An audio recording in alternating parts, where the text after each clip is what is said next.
중대재해기업처벌법 충격, 대량 실업 사태 터진다. 사실일까요?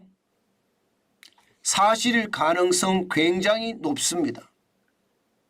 그래서 말입니다. 많은 사람들이 걱정을 했어요. 5인 이상 49인 이하 이 사업장에는 중대재해기업처벌법을 좀 연기를 해 주십사 하고 말입니다. 연일 국회를 찾아가서 고개를 숙이고 또 숙였습니다. 그런데 야당인 더불어민주당은요, 해줄 듯 하더니요, 결론은요 이렇게 났습니다. 노동자의 생명, 안전이 더 우선한다는 기본 가치에 충실하기로 했다. 쉽게 말하면 중대재해기업처벌법 그냥 시행한다는 거예요. 뭐 빵집을 하다가 감옥에 가든 식당을 운영하다가 감옥에 가든 뭐 상관없다는 거예요. 우리는 노동자의 생명과 안전만 더 중시 여기면 된다는 뜻입니다. 야, 저는 이것을 보면서요, 사실 굉장히 충격을 받았어요. 왜냐하면 현장을 몰라도 너무 모릅니다. 지금 현장에서 말입니다. 5인 이상 사업장, 49인 이하 사업장, 여기 진짜 아우성이거든요. 여러분도 알다시피 장사 안 됩니다. 장사가 안 되기 때문에 충격적이에요. 게다가 말입니다. 빵집은 적용 대상이 아니다. 식당은 적용 대상이 아니다. 이렇게 이야기들 하거든요. 아닙니다. 빵집이든 식당이든 카페든 하루 말입니다. 정규직이든 알바든 합쳐서 5명이 한 달 동안 5명을 계속 유지하면요, 무조건 해당됩니다. 그러면 상황이 굉장히 꼬여가는 거예요. 그런데 민주당은 거기에 관심 없습니다. 오로지 말입니다. 노동자의 생명과 안전을 더 우선합니다. 자영업자의 생명과 안전은 더 우선하지 않습니다. 저는 그렇게 느껴져요. 왜 제가 그렇게 느끼냐고요? 지금 말입니다. 민주당은요, 중대재해기업처벌법의 꼴대를 몇 번을 넘겼습니다. 이게 여러분 국가 지도자잖아요. 꼴대를 몇 번 옮긴다는 게 이게 말이 됩니까? 꼴대를 몇 번 올린다는 말이 무슨 얘기냐? 중대재해기업처벌법을 통과시키려면 제일 처음에는요, 정부가 2년 동안 제대로 하지 못했으니까 정부 사과해라. 그러면 유예안을 통과시켜 주겠다. 재정지원도 해라. 또 기업이나 정부가 공개 약속을 해라. 이 세 가지가 처음에 민주당의 쉽게 말하면요, 꼴대였습니다. 저것만 하면 중대재해기업처벌법은 유예를 확정 짓겠다. 5인 이상 49인 미만에 한해서 말입니다. 그렇게 이야기했습니다. 그러다가 이거 여당이 한다고 하니까 갑자기 산업안전보건청을 들고 나왔습니다. 산업안전보건청에다가 설치를 하고요, 적어도 2조 원의 예산을 지원하라. 사실 지금 정부 돈 없거든요. 그러니까 이게 너무 황당한 거고, 지금 고용노동부 안에 산업안전보건대책본부가 있습니다. 그렇기 때문에 이게 이중적이거든요. 그렇기 때문에 특별하게 필요가 없는 것으로 그렇게 보입니다.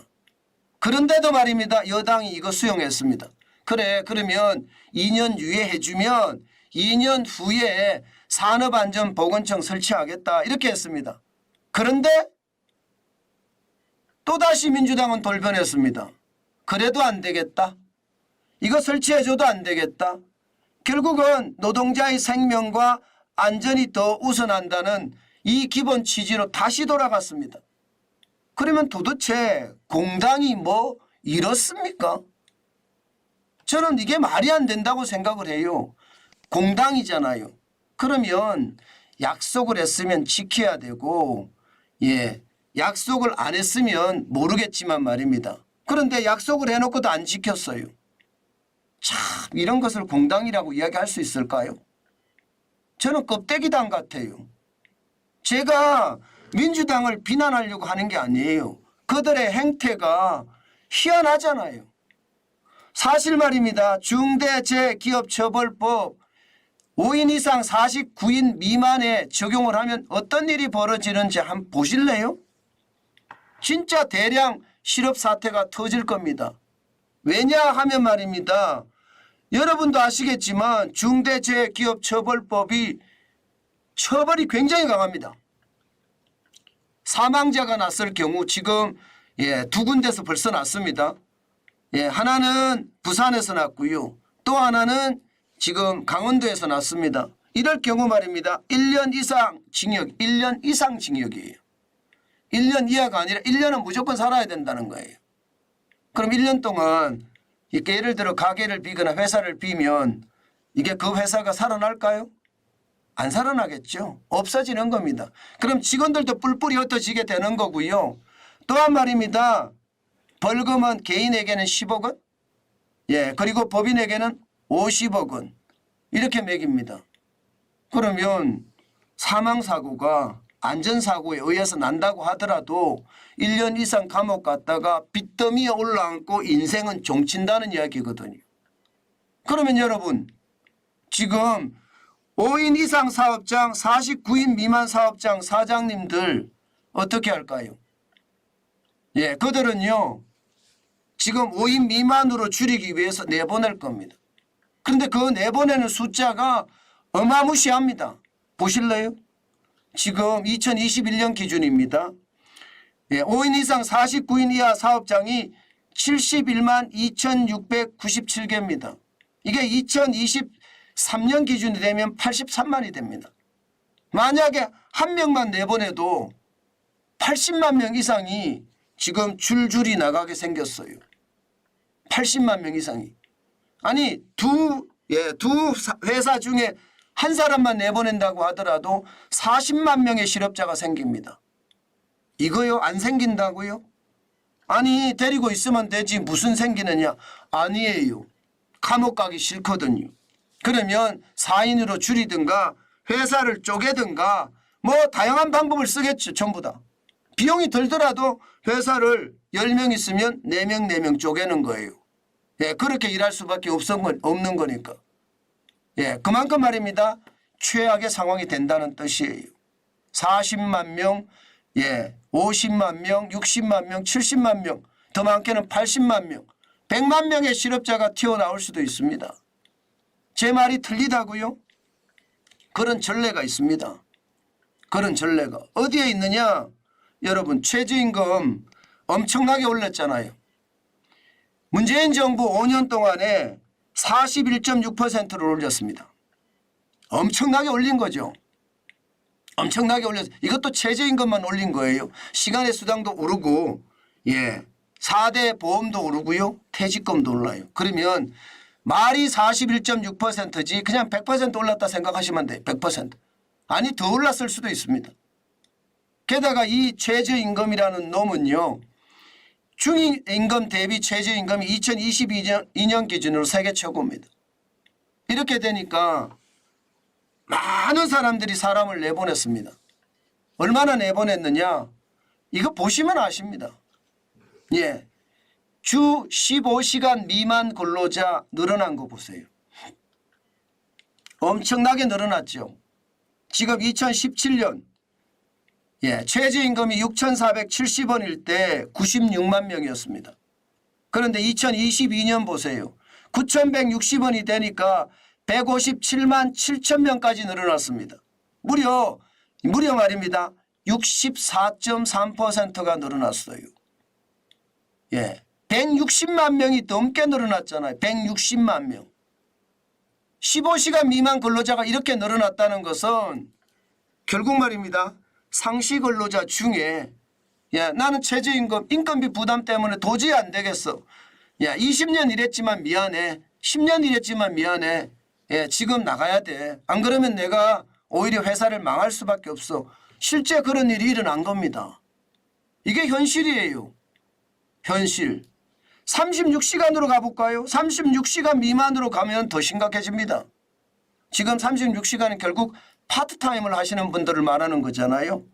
예, 6,470원일 때는요 441만 3천 명이었습니다. 그런데 9,160원이 되니까 802만 8천 명까지 늘었습니다. 최저임금이 41.6% 오르는 동안 주 36시간 미만 근로자들이 81.9%가 늘어났습니다. 81.9%. 적어도 360만 명이 더 늘어났다니 360만 명이요. 자, 그러면 여러분 36시간 미만은 그래도 말입니다. 뭐 일을 하니까 소득이 있다고 치더라도 15시간 미만은요. 지금 최악이잖아. 60만 명. 앞으로 이 60만 명이 얼마나 더 늘어날지 아무도 모릅니다. 그런데 더 중요한 것은요. 중대재해기업처벌법은요. 이게 파트타임을 일하든 아니면 알바를 하든 하루 동안 일하는 사람이 상시근로자 합쳐서 5명이 넘으면 이게 중대재해기업처벌법에 영향을 받거든요.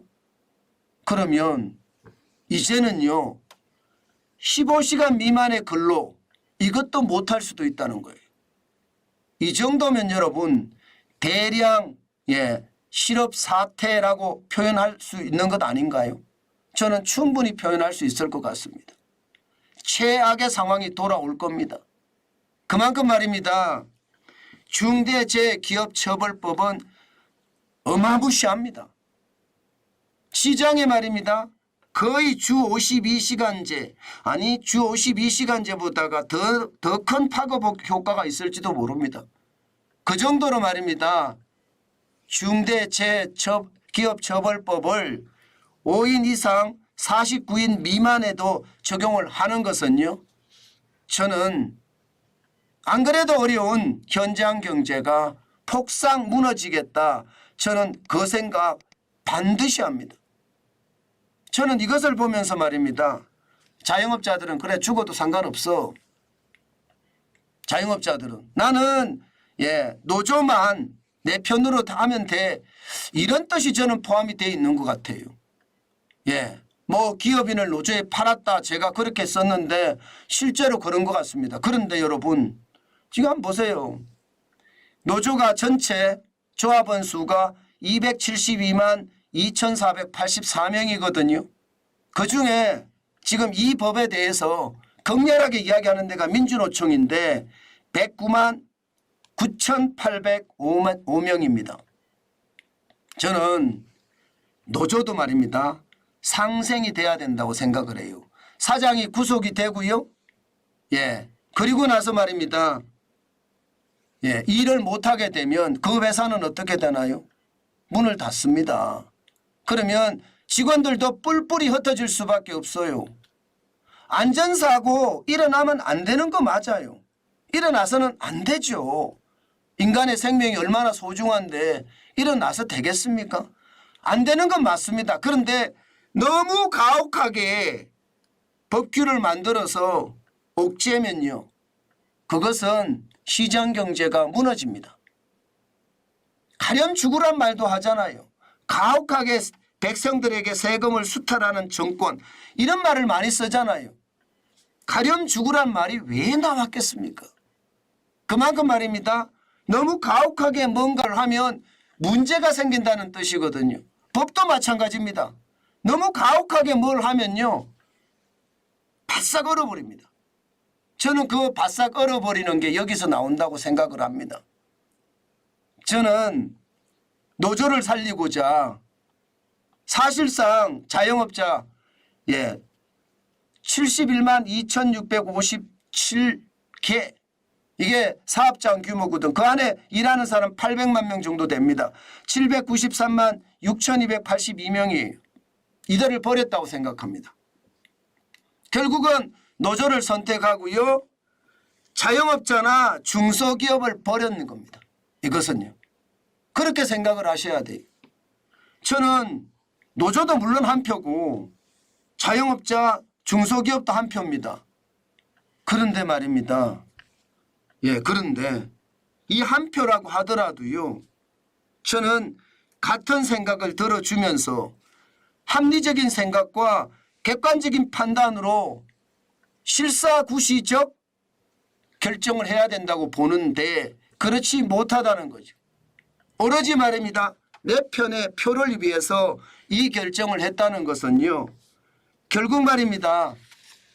나라 경제는 무너지고요. 자영업자 소상공인 중소기업까지 최악의 상태가 되는 것은 아닐까 저는 생각을 해봅니다. 제가 여러분 계속 말씀드린 게 있습니다. 제가 조금 빠르기는 해요.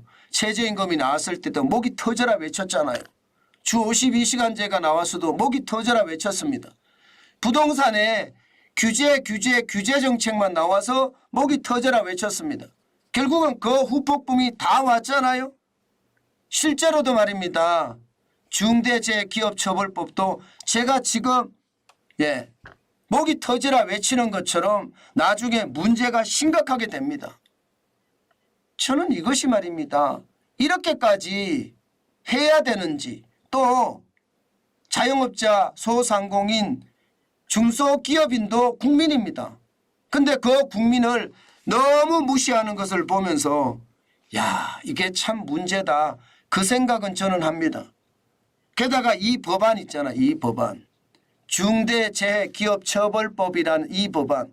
제가 아까 보여드렸던 거 있죠. 이 법안 말입니다. 이 법안을 잘 들여다보면요. 구체적인 책임과 의무는 없습니다. 형벌만 높습니다.